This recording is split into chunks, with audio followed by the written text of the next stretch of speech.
গণভোটের স্বীকৃতি না দিলে বর্তমান সরকারের বৈধতা নিয়ে প্রশ্ন উঠবে বলে মনে করছেন রাজনীতিক ও রাজনৈতিক বিশ্লেষকরা।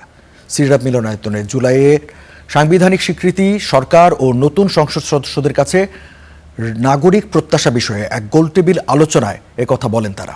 গণভোটকে স্বীকৃতি দেয়া নতুন সংসদের দায়িত্ব বলেও মনে করেন তারা। জুলাইয়ের সাংবিধানিক স্বীকৃতি, নতুন সরকার ও সংসদের কাছে নাগরিক প্রত্যাশা নিয়ে গণভোট বাস্তবায়ন নাগরিক কমিটির গোলটেবিল বৈঠক।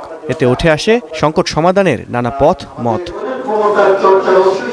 এ সময় আলোচকেরা বলেন, জুলাই সনদ বাস্তবায়ন মসৃণ হবে আগামীর পথ। এছাড়া রাজনৈতিক বিষয় আদালতে নেয়ার পক্ষে নন তারা।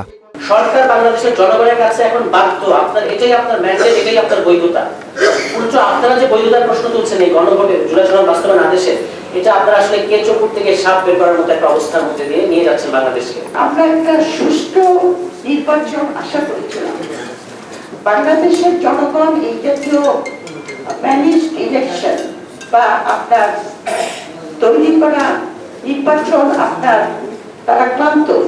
আর সংবিধান সংস্কার পরিষদ গঠন না করায় বিএনপির সমালোচনা করেন এনসিপির সদস্য সচিব। অন্যদিকে জুলাই সনদ বাস্তবায়নে বিএনপির বড় কোনো ক্ষতি দেখছেন না এবি পার্টির চেয়ারম্যান। বিএনপির এমপিরা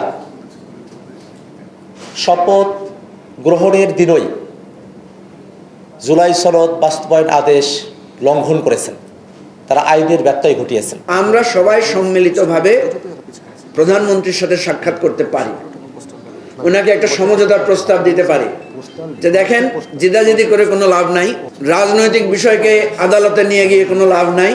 এ সময় বিরোধী দলের সংসদ সদস্যদের সংবিধান সংস্কারে অধিবেশন ডাকার পরামর্শ দেন আইনজীবী শিশির মনির। আর সুজন সম্পাদক বলেন, চলমান সংকটের সমাধানের পথ সংবিধানে নয়, খুঁজতে হবে জুলাই সনদে।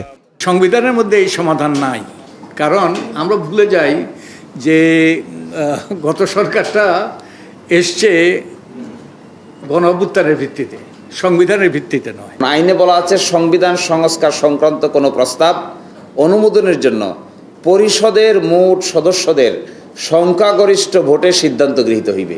এছাড়া দ্রুত সংবিধান সংস্কার পরিষদের সদস্য হিসেবে শপথ নিয়ে নতুন সরকার দেশকে নতুন করে ঠেলে সাজাতে ভূমিকা রাখবে বলেও আশাবাদী আলোচকেরা। জনকল্যাণের জন্য। আল কাসির, স্টার নিউজ, ঢাকা।